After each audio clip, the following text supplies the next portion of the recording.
el 3 de septiembre entró en vigor la nueva Ley 8/2021 de 2 de junio por la que se reforma la legislación civil y procesal para el apoyo a las personas con discapacidad en el ejercicio de su capacidad jurídica. Esto ha dado lugar a una profunda y extensa modificación del sistema judicial en los procedimientos anteriormente conocidos como de modificación de la capacidad, en los que valorábamos a personas que padecían enfermedades o deficiencias de carácter persistente, tanto físicas, psíquicas como sensoriales, para ver si podían sufrir alguna limitación en su capacidad de autogobierno, en la autonomía personal y en la gestión de su patrimonio y sus bienes. Estos procedimientos, como digo, ya no se denominan de modificación de la capacidad, sino de medidas de apoyo, de procedimientos para valoración de medidas de apoyo a las personas con discapacidad para ejercitar su capacidad jurídica. La tutela de mayores de edad y emancipados desaparece. También desaparece la prodigalidad y la curatela se convierte en la principal medida de apoyo de origen judicial para las personas con discapacidad.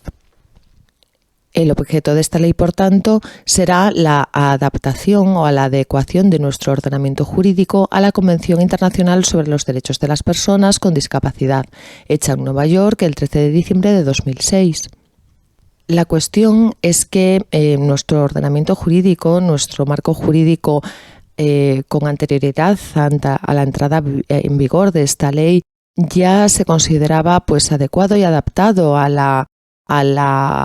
los requerimientos y las previsiones de dicha convención, tal como recogían diversas sentencias del Tribunal Constitucional y del Tribunal Supremo. Podemos, por ejemplo, leer la circular 3 de 2010 de la Fiscalía General del Estado sobre la necesaria fundamentación individualizada de medidas de protección o apoyo en los procedimientos sobre determinación de la capacidad de las personas. Básicamente lo que se establecía y a lo que se hacía referencia es a la adecuación a un nuevo sistema de protección de las personas con discapacidad, instaurándose o adoptándose un sistema social de la discapacidad y considerando el anterior denominado modelo médico rehabilitador como algo más residual. Decía esta circular que consideraba la Fiscalía en aquel momento que sí era necesario abordar la cuestión de la capacidad jurídica, efectivamente, a través de diversas modificaciones legislativas, pero la aplicación no implicaba la derogación de la regulación vigente en aquel momento, toda vez que la interpretación realizada por el Tribunal Constitucional se orientaba a compatibilizar dicha regulación con los postulados y principios informadores de la Convención. También decía el Tribunal Supremo que, sin perjuicio de modificaciones que procedan a su total adaptación, nada impide que la legislación sustantiva y procesal vigente relativa a la determinación de la capacidad de las personas pueda interpretarse y aplicarse con adecuación a las provisiones de esta Convención Internacional. La cuestión es que este texto legal, el nuevo texto legal, no es que integre o adapte de forma definitiva y consolidada este modelo social, sino que podemos decir que este modelo médico queda eliminado o queda borrado. Lo curioso es que tal reforma, ¿no?, una reforma de tal magnitud, se realiza a través de un texto legal que no define siquiera lo que es una discapacidad, no establece ningún tipo de valoración, de graduación de la discapacidad, ni distinción entre física sensorial y física. Al médico forense lo que le interesa, puesto que seguimos interviniendo evidentemente en estos procedimientos y se nos siguen requiriendo valoraciones a este respecto, lo que nos interesa sobre todo es este cambio de criterio del anterior criterio psicobiológico de enfermedad de carácter persistente, física, psíquica o sensorial que afectaba a su capacidad de autogobierno, para pasar a un concepto, a un criterio de ausencia o insuficiencia de voluntad. Y es que precisamente este es el criterio que determinará la posibilidad de que se adopten medidas judiciales, bien curatela asistencial, bien curatela representativa. Pero claro, la voluntad es un concepto que puede tener muchas acepciones. Simplemente hace falta que vayamos al diccionario de la Real Academia de la Lengua Española para ver que hay hasta 12 definiciones diferentes de voluntad. Bueno, pues por todo esto y porque además, bueno, pues es uno de los principales debates y temas de discusión actualmente en ámbitos médico-legales y también jurídicos, porque bueno, acaba de entrar en vigor hace muy poquito la ley, el 3 de septiembre. Me pareció interesante hacer un vídeo analizando algunas cuestiones pues, de interés médico forense en lo relativo al concepto de voluntad, autonomía personal y sistema de apoyos.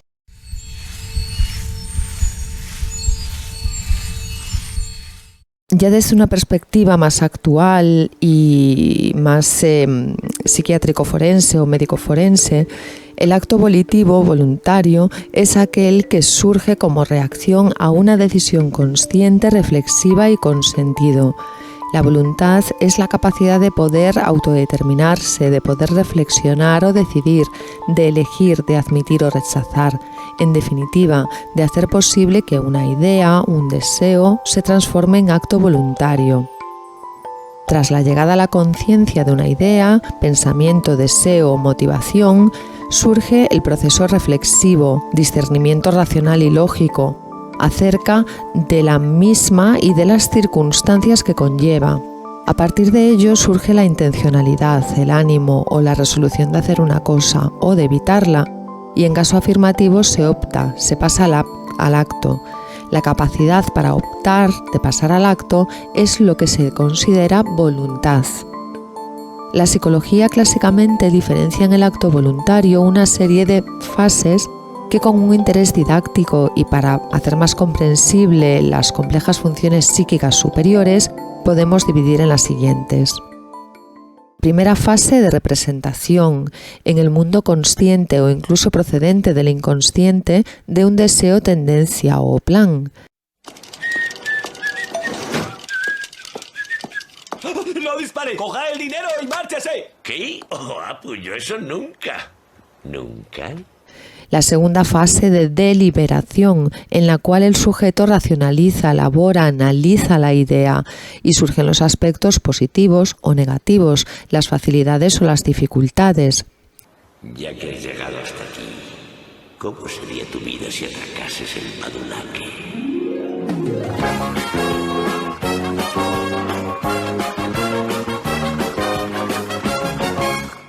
La tercera fase de decisión, en la que el sujeto, tras analizar y discernir los pros y los contras, decide en qué sentido va a actuar o en qué sentido rechazar la idea, el deseo o motivación, bien olvidándola, reprimiéndola o volviéndola a guardar en el inconsciente.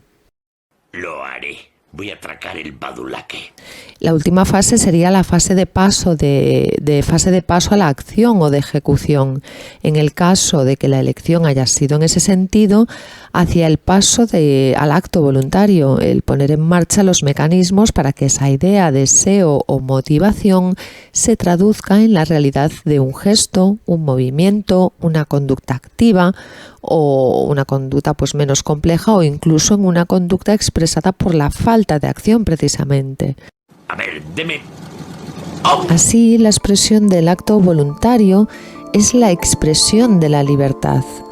La libertad que puede ser condicionada, limitada e incluso predeterminada por muchos factores, como son la personalidad, la cultura, la socialización, factores económicos, entre otros, y de forma muy evidente por las alteraciones o anomalías psíquicas que afecten en cualquier fase y con distinta idea el complejo proceso de génesis del acto voluntario, cuyos resultados serán actos aparentemente voluntarios, pero que en verdad están expresados por conductas anormales diversas. En los trastornos psíquicos puede ser que tanto la representación de la idea, el motivo, la capacidad de reflexionar o la acción para ejecutar el acto pues resulten anormales, al estar condicionados o modificados por elementos psicopatológicos, como puede ser pues un estado afectivo, una percepción errónea, una interpretación delirante, un déficit cognitivo. Y el error surge tanto en la vivencia de la representación, en la idea, el deseo, la motivación, como en la capacidad de enjuiciar la misma y hacer la reflexión interna, como en el paso a la acción. El objetivo de un acto voluntario está fundamentado en un interés profundo, que son las motivaciones o los móviles. La motivación es la fuerza y energía interna que activa el comportamiento. Desde el punto de vista psicopatológico, alteraciones propias de la voluntad, según la psicopatología descriptiva actual, serían, por ejemplo, los actos impulsivos. Son aquellos en los que se provoca la acción sin una suficiente reflexión previa. La ambivalencia, cuando en una persona surgen ideas, sentimientos o motivaciones que resultan diferentes y antagónicos con el modo de actuar y comportarse, se habla de ambivalencia. Se piensa de una manera, pero se actúa de otra, generando ansiedad, duda, malestar, alteraciones del estado de ánimo. Los actos automáticos son ejecutados por el sujeto con escasa conciencia de su realización. El negativismo se caracteriza por la ausencia y negación de realizar actos voluntarios. Por ejemplo, el mutismo. La sugestionabilidad es otra cuestión, otro aspecto que se debe valorar desde el punto de vista psicopatológico en un individuo cuando exploremos la voluntad. En el proceso de reflexión previo a un acto voluntario puede existir sugestionabilidad, en la que otras personas pueden intervenir de manera eficaz sobre la voluntad débil o inmadura de un sujeto, orientando o imponiendo una toma de decisión. Trata a tu prójimo como desees que te traten a ti. Sí, así me va a ir muy bien. Le espera una vida mejor en nuestro lejano planeta Felizonia. No suena mal. El sujeto no se da cuenta de esto o acepta la imposición sin planteamiento crítico reflexivo, bien porque no tiene capacidad de crítica para ello o bien por confianza o influencia del inductor. Tiene muchísimo interés forense, sin duda, por la posibilidad de esta inducción sugestiva para cometer delitos, para ser cómplice, para obtener una firma de un contrato, cambios en testamentos, incidir en declaraciones, testimonios. Es más típico, más característico pues en niños, adolescentes, ancianos, en casos de déficit intelectual, síndromes demenciales, trastornos de personalidad dependientes y personalidades primitivas. También en personas sin ningún tipo de disminución o déficit, incluso en estados de fatiga o con sentimientos depresivos, aisladas o como individuos o en masa, cuyo mensaje político o religioso puede ser asumido afectivamente, sin reflexión, encontrándose en la génesis de comportamientos extraños, heroicos, delictivos.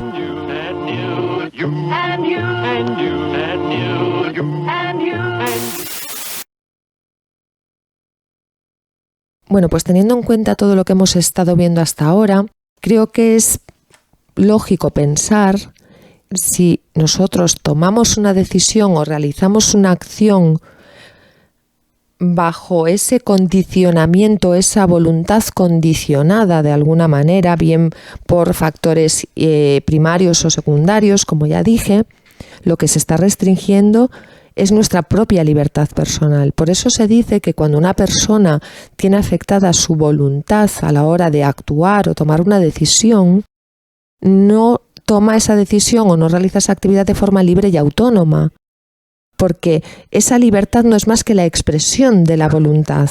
Teniendo en cuenta todo esto, yo creo que convendría pararse a reflexionar un momento.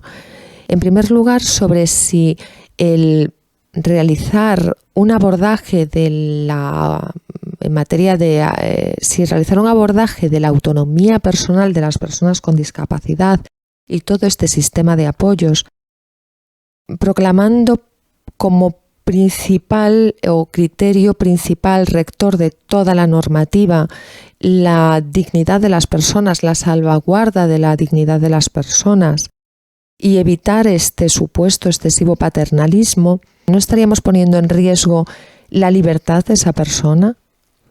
Porque hay que tener en cuenta que si la voluntad como proceso psíquico complejo del ser humano puede estar alterada, está afectada, está condicionada, esas decisiones, algunas de las decisiones o de las actividades que realiza esa persona puede no realizarlas o puede no estar realizándolas de forma libre y autónoma y eficaz. La segunda reflexión parte de la primera, y es que, teniendo en cuenta esta complejidad y esta importancia del concepto de voluntad para poder hablar de la autonomía personal, ¿qué debemos considerar como déficit de voluntad? Como voluntad deficiente. ¿Qué debemos considerar como insuficiencia de voluntad? Debería el legislador tal vez haber prestado más atención y focalizar un poquito más la atención en esto, estableciendo unos límites, una graduación, al menos orientativa, o hacer pues referencia a otros textos o a otras normativas, como por ejemplo puede ser la legislación laboral o la legislación sobre dependencia, algo. Pero no se hace ninguna mención, ninguna correlación. Todo esto a mí me da que pensar. La impresión que a mí me da al leer este texto legal, tal vez el legislador estaba focalizando más su atención y sus esfuerzos en criticar y, podemos decir, casi que demonizar el sistema judicial. Sorprenden frases en una legislación, en una nueva ley, sobre todo una ley de tanta relevancia y tanta importancia como esta. Sorprende leer frases como esta, fijaros. No se trata pues de un mero cambio de terminología que relegue los términos tradicionales de incapacidad e incapacitación, términos por cierto que ya estaban relegados desde hacía mucho tiempo, por otros más precisos y respetuosos, sino de un nuevo y más acertado enfoque de la realidad, que advierta algo que ha pasado durante mucho tiempo desapercibido, dice la ley. Que las personas con discapacidad son titulares de derecho a la toma de sus propias decisiones, derecho que ha de ser respetado. Se trata, por tanto, de una cuestión de derechos humanos. Y es que muchas limitaciones vinculadas tradicionalmente a la discapacidad no han procedido de las personas afectadas por ella, sino de su entorno. Barreras físicas, comunicacionales, cognitivas, actitudinales y jurídicas, que han cercenado sus derechos y la posibilidad de su ejercicio. Bueno, pues estoy por llamar a la OMS y decirle, miren, señores de la OMS, cambien sus clasificaciones internacionales y sus manuales y, por favor, dentro de los factores contextuales, ambientales y el concepto de barrera que definen ustedes, añadan también, por favor, a magistrados fiscales y médicos forenses también como limitadores de las personas con discapacidad para poder realizar sus actividades y su toma de decisiones. Que también parece que hasta ahora no nos habíamos enterado, pensábamos que llevábamos años aquí protegiendo los derechos de las personas con discapacidad, pero resulta que estábamos haciendo todo lo contrario. En fin, dice que la reforma normativa, pero esto sigue, dice que la reforma normativa impulsada por esta ley debe ir unida, por ello, a un cambio de entorno, a una transformación de la mentalidad social, y especialmente de la de aquellos profesionales del derecho, jueces, magistrados, personal al servicio de la administración, notarios, registradores, que han de prestar sus respectivas funciones a requerimiento de las personas con discapacidad, partiendo de los nuevos principios y no de visiones paternalistas, que hoy resultan periclitadas. No sé ni lo que significa periclitadas. Ni lo voy a buscar. Bueno, pues esto es el nuevo sistema. Un nuevo sistema que prepondera la dignidad por encima de la libertad, prepondera la dignidad antes que la libertad de las personas, un nuevo sistema puramente social en el que no es que se relegue a un segundo plano, sino que se intenta aplastar y borrar de forma definitiva a los médicos, al modelo médico, como ya venimos viendo en otras cuestiones políticas, pero bueno, pues nosotros desde la Administración de Justicia seguiremos trabajando como siempre, los médicos forenses asesorando a los jueces, a los fiscales, en nuestro ámbito de actuación, incluyendo el ámbito de la autonomía personal y el nuevo sistema de apoyos, y seguiremos haciéndolo pues por ahora con exactamente los mismos recursos que disponíamos hasta la entrada en vigor de esta ley. Personalmente creo que el legislador, al redactar esta ley, demuestra que está bastante alejado de la realidad del día a día, de la realidad práctica, jurídica, de los juzgados de familia y de los juzgados de primera instancia de este país. De todos modos, esto es una opinión personal y veremos cómo se va articulando todo esto en los próximos meses.